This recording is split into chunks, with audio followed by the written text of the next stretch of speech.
कर्म के हिसाब से अगला जन्म, जैसा कर्म वैसा जन्म। मित्रों, गरुड़ पुराण के अनुसार हर जीव का पुनर्जन्म होता है। भगवान श्री कृष्ण ने गरुड़ पुराण में बताया है, मृत्यु के बाद मनुष्य को कौन सा जन्म मिलता, यह उसके कर्म पूर्व जन्म के कर्मों पर निर्भर करता है। मित्रों, अगले और पिछले जन्म के बारे में जानने की उत्सुकता अधिकांश लोगों में होती है। अगले जन्म को लेकर लोगों के मन में जिज्ञासा होती है कि वे मनुष्य बनेंगे या पशु या फिर कीड़े मकौड़े बनेंगे। और यहीं पर कई लोगों के मन में यह भी सवाल आता है कि महिला के रूप में जन्म लेंगे या पुरुष के रूप में। हिंदू धर्म में ऐसा उल्लेख मिलता है कि जो इंसान जन्म लेता है उसकी मृत्यु अवश्य होती है। परंतु क्या आप जानते हैं कि मनुष्य मरने के बाद कौन सी योनि में जन्म लेता है? गरुड़ पुराण हिंदू धर्म के महापुराण में से एक है। इसमें जन्म, मृत्यु और मृत्यु के बाद की घटनाओं का विस्तार पूर्वक वर्णन मिलता है। इस पुराण में ऐसी कई बातें बताई गई हैं जिन्हें अपनाने से व्यक्ति अपने जीवन की स्थिति सुधार सकता है। इन महापुराण में गरुड़ पुराण बहुत महत्वपूर्ण है, जो कि सनातन धर्म में किसी व्यक्ति की मृत्यु के बाद पढ़ा जाता है। गरुड़ पुराण में भगवान विष्णु और गरुड़ देव के बीच बातचीत को बताया गया है। साथ ही इसमें व्यक्ति के चरित्र के बारे में भी बताया गया है कि ईश्वर की दृष्टि में जो अच्छे कर्म होते हैं उसे पुण्य कहा जाता है, और जो बुरे कर्म होते हैं उन्हें पाप कहा जाता है। गरुड़ पुराण में और कठोपनिषद में इस बात का उल्लेख मिलता है कि मनुष्य धरती पर जो कुछ भी पाप करता है उन सभी पापों की अलग अलग सजा बारी बारी से मिलती है। गरुड़ पुराण के अनुसार जो व्यक्ति अच्छे कर्म करता है उसे स्वर्ग में जगह मिलती है, वहीं बुरे कर्म करने पर उसे नर्क में जाना पड़ता है। आज हम आपको इसी के बारे में बताने जा रहे हैं। मित्रों, चलिए हम सभी इस बात को भगवान श्री कृष्ण की एक महान कथा के माध्यम से जानते हैं। मित्रों, एक बार की बात है जब भगवान श्री कृष्ण के पास गरुड़ देव आकाश मार्ग से आते हैं। गरुड़ देव भगवान श्री कृष्ण के पास पहुंचकर उन्हें प्रणाम करते हैं और भगवान श्री कृष्ण से कहते हैं, हे प्रभु, आज मेरे मन में एक शंका निर्माण हो रही है। कृपया आप मेरी इस शंका का निवारण कीजिए। मैं अपनी इस शंका को लेकर बहुत परेशान हूं। तब भगवान श्री कृष्ण कहते हैं, हे गरुण देव, तुम्हारे मन में जो भी शंका हो, कृपया तुम निसंकोच होकर वह शंका हमसे पूछो। तुम्हारी हर शंका का निवारण करना मेरा कर्तव्य है। मैं अवश्य ही आपकी शंका का निवारण करूंगा। तब गरुण देव बड़ी ही प्रसन्नता से पूछने लगते हैं कि हे प्रभु, मुझे इस विषय के बारे में बताइए कि मनुष्य को क्या कर्मों के हिसाब से ही अगला जन्म मिलता है, और अगर ऐसा है तो मनुष्य को कैसा कर्म करना चाहिए। इसके साथ ही साथ मेरा यह प्रश्न भी है कि क्या पति के साथ भोजन करने वाली स्त्रियों को कौन सा पाप लगता है? क्या पति के साथ में भोजन करना उचित होता है? शास्त्र इस विषय में क्या कहते हैं? हे प्रभु, ऐसा वह कौन सा पाप है जिसे करने से स्त्री नरकगामी बन जाती है? कृपया आप मेरी इस शंका का समाधान कीजिए। अब गरुण देव की बात को सुनने के बाद भगवान श्री कृष्ण मुस्कुराते हुए कहते हैं, हे गरुण देव, आज तुमने समस्त मानव जाति के कल्याण के उद्देश्य से बहुत ही महत्वपूर्ण प्रश्न किया है। हे गरुण, तुमने जो प्रश्न किया है, तुमको इसका समाधान मैं अवश्य बताऊंगा, लेकिन तुमको इसका समाधान देवी सुदेवा की कथा सुनने से प्राप्त होगा। हे गरुण देव, आज मैं तुम्हें रानी सुदेवा की कथा सुनाता हूं, जिससे तुम्हारी सभी शंकाओं का समाधान इस प्राचीन कथा में ही है। इस कथा में तुम्हें तुम्हारे सभी प्रश्नों के उत्तर मिल जाएंगे, इसीलिए इस कथा को ध्यानपूर्वक सुनो। हे गरुण देव, जो भी मनुष्य इस कथा को ध्यानपूर्वक सुनता है और इसका प्रचार करता है, वह सौभाग्यशाली बनता है, उसे कभी नरक की प्राप्ति नहीं होती है। अब भगवान श्री कृष्ण से गरुण देव कहते हैं कि हे प्रभु, मैं इस कथा को अवश्य ध्यानपूर्वक पूरा सुनूंगा। कृपया आप इस कथा को मुझसे कहिए। अब भगवान श्री कृष्ण कथा को सुनाना आरंभ करते हैं और कहते हैं, हे गरुण देव, फिर सुनो। प्राचीन काल की बात है। कौशल देश में महाराज इवाकू राज्य करते थे। वे धर्म का पालन करने वाले गुणवान, चरित्रवान और अत्यंत कुशल सम्राट थे। उनका विवाह काशी नरेश की पुत्री सुदेवा के साथ हुआ था। सुदेवा सत्य का व्रत पालन करने में तत्पर, गुणवान, चरित्रवान तथा एक महान पतिव्रता स्त्री थी। महाराज इवाकू पुण्यात्मा थे। उन्होंने अनेक यज्ञ तथा अनेक पुण्य के कार्य किए थे। उन्होंने देवालय बनवाए और अनेकों पोखरे खुदवा अनेक वाटिका बनवाई तथा वे साधु संतों की रक्षा में सदैव ही तत्पर रहते थे। महाराज इवाकू के नगर के समीप एक घना जंगल था। उस जंगल में एक सूअर अपनी पत्नी और पुत्रों के साथ में उस जंगल में रहा करता था। वह सूअर बड़ा ही विशालकाय और भयंकर आकार वाला था, जिससे सभी मनुष्य भयभीत रहते थे। उस सूअर के भय से मनुष्य उस वन के मार्ग से जाने से डरने लगे थे। फिर जब यह बात महाराज इवाकू को पता चली, तो उन्होंने उस सूअर का शिकार करने का सोचा। और फिर एक दिन महाराज अपनी पत्नी सुदेवा तथा अनेक सैनिकों और कुत्तों को लेकर उस वन में उस सूअर का शिकार करने के लिए चले गए। महाराज इवाकू बड़े ही पराक्रमी थे। उन्होंने अनेक विशालकाय शेरों का तथा राक्षसों का वध किया था। इसीलिए वे इस भयंकर सूअर से नगरवासियों की रक्षा करने के लिए उस वन में उस सूअर का शिकार करने के लिए जा पहुंचे। जब उस भयंकर आकार वाले सूअर ने महाराज इवाकू को वन की तरफ आता हुआ देखा, तो वह सूअर अपनी पत्नी से कहने लगा, हे प्रिय, देखो, यह कौशल देश के महान सम्राट इवाकू है। वे महापराक्रमी और महातेजस्वी हैं, और वे इस वन में मेरा शिकार करने के लिए आ रहे हैं। उनके साथ बहुत से कुत्ते और व्याध है। इसमें तनिक भी संदेह नहीं कि वे मुझ पर प्रहार नहीं करेंगे। महाराज बड़े पुण्यात्मा है। ये राजाओं के भी राजा है। समस्त विश्व इनके अधीन है। हे प्रिय, मैं तुम सबकी रक्षा करने के लिए अपना पराक्रम दिखाता हुआ महाराज के साथ युद्ध करूंगा। अगर युद्ध में मैंने इनको पराजित कर दिया तो तीनों लोकों में मेरी कीर्ति हो जाएगी, और यदि मैं इनके हाथ से मारा भी गया तो मुझे इस सूअर की योनि से छुटकारा मिल जाएगा और मैं विष्णु लोक को चला जाऊंगा। मेरे पिछले जन्म के पाप के कारण ही मुझे सूअर का जन्म प्राप्त हुआ है। हे प्रिय, तुम मेरा मोह छोड़कर हमारे पुत्रों को लेकर पर्वत की गुफा में चली जाओ। अब समय आ गया है कि मैं अपने पूर्व जन्मों के पापों से मुक्त हो जाऊं। जब महाराज के बाण मेरे शरीर को घायल कर देंगे तो एक एक बाण से मेरे पूर्व जन्म के पाप नष्ट हो जाएंगे। फिर वह सूअर की पत्नी बोलने लगती है, हे नाथ, हमारे बच्चे आपके ही पराक्रम और साहस के कारण इस वन में निर्भय होकर विचरण करते हैं। वह कोमल कोमल फूलों का आहार ग्रहण करते हैं। आप ही के कारण इन्हें शेर, सियार आदि जंगली जानवरों का भय नहीं है, क्योंकि आप ही इनकी रक्षा करते हैं। आपके भीषण रूप को देखकर कोई भी शिकारी हमारा शिकार करने के लिए इस वन में नहीं आता है। अगर आपकी मृत्यु हो जाएगी तो फिर मेरी और हमारे पुत्रों की रक्षा कौन करेगा? आपके बिना हम असहाय हो जाएंगे। पति के बिना मेरा क्या होगा? उत्तम सुवर्ण के गहने आभूषण वस्त्र पहनकर भी कोई भी स्त्री पति के बिना शोभा नहीं पाती है। पति से ही स्त्री को सौंदर्य और शोभा प्राप्त होती है। आपके बिना मेरा जीवन भी नष्ट हो जाएगा। हे नाथ, हे प्राणेश्वर, आपके बगैर मैं जीवित नहीं रह सकती। हे नाथ, मैं सच सच कहती हूँ, आपके साथ यदि मुझे नरक में भी डाल दिया जाए तो भी मैं खुशी खुशी आपके साथ चली आऊँगी। इसीलिए आप महाराज के सामने मत जाइए। आप भी हमारे साथ पर्वत के अंदर चलिए। हम वहीं छिपकर बैठ जाते हैं। आप जीवन की इच्छा छोड़कर अपनी पत्नी और पुत्र को अकेला छोड़कर जा रहे हो। इससे आपको क्या लाभ होगा? फिर वह सूअर कहता है, हे प्रिय, तुम वीरों के धर्म को नहीं जानती हो, इसीलिए ऐसा कह रही हो। यदि शत्रु वीरों को युद्ध के लिए ललकारता है तो वीर पुरुष को लोभ और भय से कायर की भांति ऐसे छिपकर नहीं भागना चाहिए। ऐसे पुरुष को 1000 युगों के लिए कुंभी पाक नरक में डालकर पकाया जाता है। वीर पुरुष अगर शत्रु का सामना करता है और लड़ते हुए वीर गति को प्राप्त होता है तो उसे मृत्यु के बाद दिव्य लोक की प्राप्ति होती है। आज महाराज इवाकू हमारे पास युद्ध करने के लिए आए हैं। वे हमारे अतिथि हैं और अतिथि का अनादर नहीं करना चाहिए। अतिथि का अनादर साक्षात भगवान विष्णु का अपमान होता है। इसीलिए उनके साथ युद्ध करना मेरा कर्तव्य है। फिर वह सूअर की इतनी बात सुनने के बाद उसकी पत्नी कहती है, हे प्राणनाथ, ठीक है, यदि आप महाराज के साथ युद्ध करना चाहते हैं तो मैं भी आपके साथ रहकर आपका पराक्रम दिखाऊंगी।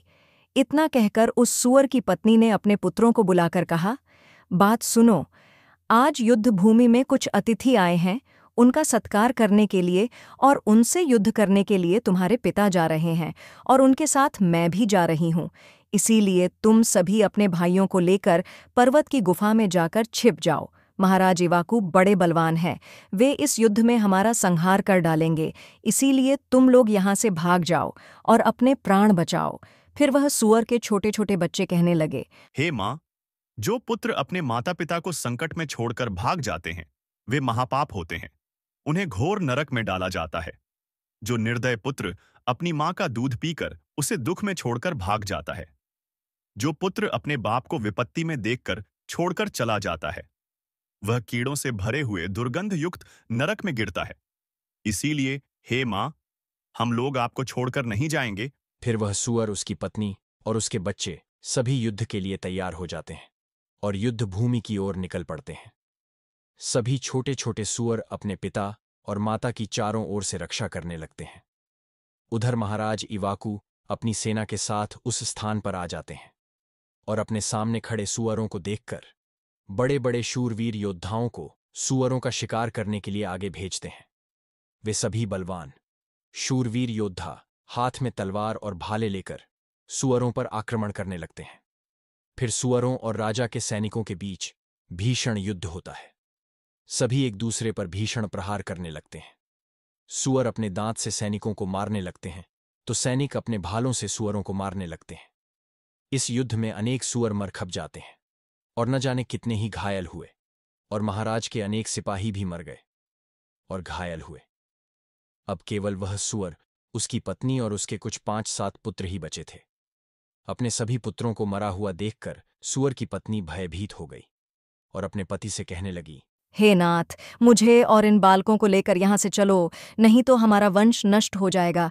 कृपया हम सभी अपने प्राण यहाँ बचाकर भाग चलते हैं, नहीं तो महाराज हम सभी को मार डालेंगे। फिर सूअर कहने लगता है, हे प्रिय, 2 शेरों के बीच में एक सूअर पानी पी सकता है, लेकिन 2 सूअरों के बीच में एक शेर पानी नहीं पी सकता।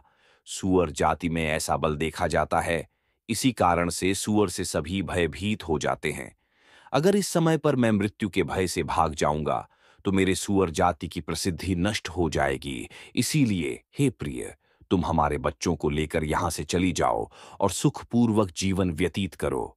अब सूअर की बात को सुनकर सूअर की पत्नी बोली, हे नाथ, मैं आपसे बहुत प्रेम करती हूँ। आपने मेरा आदर सम्मान करके, रतिक्रिया करके और मेरी रक्षा करके मेरे मन को जीत लिया है। आपसे मेरा मोह कभी नहीं छूटेगा। इसीलिए मैं अपने पुत्रों के साथ आपके सामने ही प्राण त्याग दूंगी, किंतु आपको अकेला छोड़कर नहीं जाऊंगी। फिर वह सूअर और उसकी पत्नी दोनों ही महाराज से युद्ध करने के लिए आगे आते हैं। वह सूअर भयंकर गर्जना करता हुआ महाराज को युद्ध के लिए ललकारता है। वह सूअर उसके सामने आए बड़े बड़े वीर योद्धाओं को अपने दांतों से तिनके की भांति उठाकर फेंकने लगता है। अपने सैनिकों को मरता हुआ देखकर महाराज को क्रोध आ जाता है और वे अपना धनुष की प्रत्यंचा चढ़ाकर उस सूअर पर बड़े वेग से आक्रमण करते हैं। महाराज का एक बाण तीव्र गति से जाकर उस सूअर के शरीर में घुस जाता है और वह सूअर जमीन पर गिर जाता है। फिर महाराज उस पर प्रहार करते हैं और सूअर को मार डालते हैं। सूअर के मरते ही उसके प्राण निकलते हैं और विष्णु लोक को चले जाते हैं। फिर महाराज के सैनिक अपने हाथ में भाले लेकर उस सूअर की पत्नी को मारने के लिए उसकी ओर जाने लगते हैं। सूअर की पत्नी अपने बच्चों के सामने खड़ी हो जाती है और बच्चों से कहती है कि बच्चों, मैं जब तक यहाँ पर खड़ी हूँ तुम यहाँ से भाग जाओ। सूअर का बड़ा बेटा बोलता है, हे माता, हम अपने प्राणों के भय से आपको मरने के लिए छोड़कर कैसे भाग जाऊं? अगर मैं ऐसा करूंगा तो मुझ पर धिक्कार है। मैं युद्ध में शत्रु को परास्त करूंगा। तुम अपने पुत्रों को लेकर यहां से चली जाओ। फिर वह सूअर की पत्नी बोली, हे मेरे पुत्र, मैं महापापिनी तुझे अकेला छोड़कर कैसे चली जाऊं? इतने में ही राजा के सैनिक उन सूअरों के पास आते हैं और उन पर प्रहार करने लगते हैं। सूअर का बड़ा बेटा भयंकर युद्ध करता है और अनेक सैनिकों को मार गिराता है। तब महाराज आगे आकर उस सूअर के बड़े बेटे को भी मार डालते हैं। अपने पुत्र को मरा हुआ देखकर सूअर की पत्नी बहुत क्रोधित हो जाती है और भीषण प्रहार करने लगती है। उसने भी अनेक सैनिकों को मार डाला। इस घटना को महारानी सुदेवा देख रही थी। तब वह महाराज से कहती हैं, हे महाराज, उस सूअर की पत्नी आपके सैनिकों को मार रही है। आप आगे बढ़कर उसका वध क्यों नहीं करते? महाराज, इसका वध कर दो। तब महाराज कहते हैं, हे प्रिय, यह एक स्त्री है। मेरा यह वचन है कि मैं स्त्री का वध नहीं करूंगा। स्त्री का वध करने से महापाप लगता है। इसीलिए मैं उस सूअर की पत्नी को ना खुद मार रहा हूं और ना किसी को उसे मारने के लिए भेज रहा हूं। मुझे स्त्री का वध करने में बड़ा भय लगता है। इतना कहकर महाराज चुप हो गए। फिर महाराज की सेना में भार्गव नाम का एक बलवान सिपाही था। उसने उस सूअर की पत्नी पर प्रहार किया और उसे जमीन पर गिरा दिया। सुअर की पत्नी मूर्छित होकर जमीन पर गिर पड़ी और लंबी लंबी सांसें लेने लगी। जब रानी सुदेवा ने उस सुवर्णी को धरती पर बेहोश अवस्था में देखा तो उन्हें उस सुवर्णी पर बड़ी दया आ गई। उन्होंने ठंडा जल उस सुवर्ण के मुख में डाला और फिर उसके सारे शरीर पर वही जल डाल दिया, जिससे उस सुवर्ण को होश आया। सुवर्णी ने रानी को उस पर शीतल जल डालते हुए देखा तो वह बहुत प्रसन्न हुई और मनुष्य की वाणी में बोलने लगी। हे देवी, तुमने मुझ पर ठंडा जल डालकर मुझे कष्ट से मुक्ति दिलाई है, तुम्हारा कल्याण हो। सुवर्णी के ऐसे वचन सुनकर रानी सुदेवा को बड़ा ही आश्चर्य हुआ। वह सोचने लगी, यह तो आज मैंने बड़ी विचित्र बात देखी। यह सुवर्णी तो मनुष्य की वाणी में सुंदर और स्पष्ट संस्कृत बोल रही है। फिर रानी ने उस सुवर्ण से कहा, हे भद्रे, तुम कौन हो? तुम्हारा बर्ताव तो बड़ा ही विचित्र है। तुम पशु होकर भी तुम मनुष्य की वाणी में कैसे बोल रही हो? तुम मुझे तुम्हारे पूर्व जन्म का वृतांत सुनाओ। किस कारण से तुम सुवर्णी बनी हो? फिर वह सुवर्णी कहने लगती है, हे महारानी, मेरे पति ने पिछले जन्म में गुरुजनों का अपमान किया था। इसी कारण से उन्हें सुअर का जन्म प्राप्त हुआ है। अब मैं आपको मेरे पूर्व जन्म की कहानी बताती हूँ। हे देवी, कलिंग नाम के देश में श्रीपुर नाम का एक सुंदर नगर था। उस नगर में वसुदत्त नाम के विद्वान रहते थे। मैं उसी वसुदत्त ब्राह्मण की पुत्री थी। उन्होंने मेरा नाम सुकन्या रखा था। उस समय उस नगर में मेरे जितनी सुंदर स्त्री कोई और नहीं थी। अपने सौंदर्य और रूप के घमंड में मैं उन्मत्त हो गई थी। मेरी मुस्कान बड़ी मनोहर थी। जब मैं जवान हुई तो मेरा सुंदर रूप और जवानी देखकर मेरी माता को बड़ा भय लगने लगा। एक दिन वह मेरे पिता से कहने लगी, हे नाथ, अब अपनी कन्या जवान हो चुकी है, उसका विवाह क्यों नहीं कर देते? इसे शीघ्र ही किसी वर को सौंप दीजिए। अपनी पत्नी की बात को सुनने के बाद वह ब्राह्मण बोला, हे कल्याणी, मैं अपनी पुत्री का विवाह उसी पुरुष के साथ करूंगा जो विवाह के बाद मेरे ही घर में निवास करेगा। सुकन्या मुझे बड़ी प्रिय है, मैं इसे अपनी आंखों से दूर नहीं होने देना चाहता। अब वह सुवर्णी कहती है, हे महारानी जी, फिर एक दिन शिव शर्मा नाम के जवान विद्वान ब्राह्मण मेरे द्वार पर आ गए। मेरे पिता उसके ज्ञान और कुशलता को देखकर बहुत प्रसन्न हुए। प्रसन्नता के कारण ही मेरे पिताजी ने उससे मुझसे विवाह करने के लिए पूछ लिया। फिर मेरे पिता ने उस शिव शर्मा ब्राह्मण से मेरा विवाह करवा दिया और वे हमारे साथ ही हमारे घर पर रहने लगे। परंतु मैं अपने माता पिता के लाड़ प्यार से बिगड़ चुकी थी। अपना विवेक और शक्ति दिनों ही खो चुकी थी। मैंने कभी अपने पति की सेवा नहीं की, कभी उनके चरण स्पर्श नहीं किए। मैं सदा उन्हें क्रूर दृष्टि से देखती थी, उनका अपमान करती थी, उन्हें नाम लेकर पुकारती थी, उनके भोजन से पहले भोजन कर लेती थी। मैं अपने पति से ही खुद को भोजन परोसवा लेती थी। मैं अपनी मर्जी से स्वच्छंद होकर यहाँ वहाँ घूमने लगती थी और बात बात पर अपने पति का अपमान करती थी। मैंने उनके साथ कभी सहवास भी नहीं किया, उन्हें मेरे शरीर को कभी हाथ भी नहीं लगाने दिया। शिव शर्मा बहुत ही शांत स्वभाव के थे। उन्होंने मुझे अनेक दिनों तक सहन किया और फिर एक दिन वे अत्यंत दुखी होकर मुझे छोड़कर चले गए। मेरे पति के जाते ही मेरे पिता बहुत दुखी होकर मेरी माँ से कहने लगे, हे प्रिय, सुनो, हमारे दामाद हमारी पुत्री को छोड़कर चले गए हैं। हमारी पुत्री ही पापचारिणी थी। दामाद तो विद्वान थे। मैं क्या जानता था कि हमारी पुत्री सुकन्या दुष्ट और कुलनाशिनी होगी। फिर मेरी माता बोली, हे नाथ, हमारी पुत्री आप ही के लाड़ प्यार से बिगड़ गई है। इसे सही राह पर लाने के लिए आपको ही कुछ करना होगा। पिता के घर में रहने वाली कन्या दुराचारी बन जाती है, इसीलिए कन्या को कभी घर में नहीं रखना चाहिए, उसे उसके पति के पास ही रखना चाहिए। हमारी कन्या बहुत दुष्ट और पापिनी है, आप इसका त्याग करके इसे इसके पति के पास भेज दीजिए। इस प्रकार से माता के वचन सुनकर मेरे पिता बहुत क्रोधित हुए और मुझे कहने लगे, अरे दुष्टा, हमारे कुल में कलंक लगाने वाली दुराचारिणी, तेरे ही कारण हमारे दामाद शिव शर्मा हम सबको छोड़कर चले गए। इसीलिए तेरा पति जहां पर है तू भी वहीं पर चली जा, अथवा तुझे जो स्थान अच्छा लगे वहां पर चली जा। हे महारानी, फिर मैं अपने घर को छोड़कर चली गई। बाहर जाने पर मुझे लोग कुल्लटा पापिनी दुराचार कहकर संबोधन करने लगे। इसीलिए मैं अपने पति को ढूंढते हुए वन चली गई। फिर एक दिन वन में मैं एक कुटिया के सामने जाकर खड़ी हो गई और भिक्षा मांगने लगी। वहां पर उस कुटिया में रहने वाली मंगला नाम की स्त्री ने मुझे देखकर अपने पति से कहा, हे स्वामी, द्वार पर एक दुखिया दुबली पतली स्त्री भिक्षा मांगने के लिए आई है। हे महारानी, मंगला का पति शिव शर्मा ही था, जिन्होंने मेरा त्याग किया था। मुझे देखकर उन्होंने मुझे पहचान लिया और अपनी पत्नी से कहने लगे, हे प्रिय, यह मेरी पहली पत्नी सुकन्या है, जो मुझे बहुत प्रिय थी। इसीलिए तुम इसका आदर सत्कार करो और इसे अपने घर में स्थान दो। अपने पति की बात को सुनने के बाद मंगला ने अपने पति की आज्ञा का पालन करते हुए मुझे घर के अंदर बुला लिया और मुझे पहनने के लिए वस्त्र दिए। फिर एक दिन मैं बैठकर मंगला के अच्छे स्वभाव का और मेरे दुष्ट स्वभाव का विचार करने लगी और मुझे बड़ा दुख होने लगा। अधिक चिंता करने के कारण मेरा हृदय फट गया और उसी क्षण मेरी मृत्यु हो गई।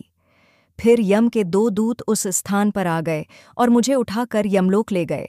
वहां पर यमराज ने मेरा लेखा जोखा देखा और अपने दूतों से कहा, हे दूतों, इस पापिनी स्त्री ने अपने पति का बहुत अपमान किया है। यह पति से पहले ही भोजन कर लेती थी, अपने पति को नाम से बुलाती थी, उससे घर के काम करवाती थी। इसीलिए इस पापी स्त्री को ले जाकर नरक में डाल दो। फिर यमदूत मुझे नरक में ले गए और उन्होंने मुझे जलते हुए अंगारों में डाल दिया। लोहे के जलते हुए पुरुष बनाकर मुझे उन्हें आलिंगन दिलवाया।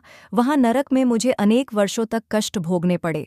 फिर नरक की सजा भुगतने के बाद यमराज ने मुझे सुवर्णी के जन्म में डाल दिया।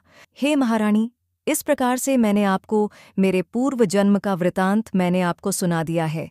कृपया अब मुझे इस जीवन से मुक्ति दिला दो। आपने अपने पति की बहुत सेवा की है, इसीलिए मुझे आपका थोड़ा सा पुण्य प्रदान करो। फिर रानी सुदेवा महाराज के पास जाती है और उनसे कहती है, हे स्वामी, अब मैं क्या करूं? आप जो आज्ञा देंगे मैं वही करूंगी।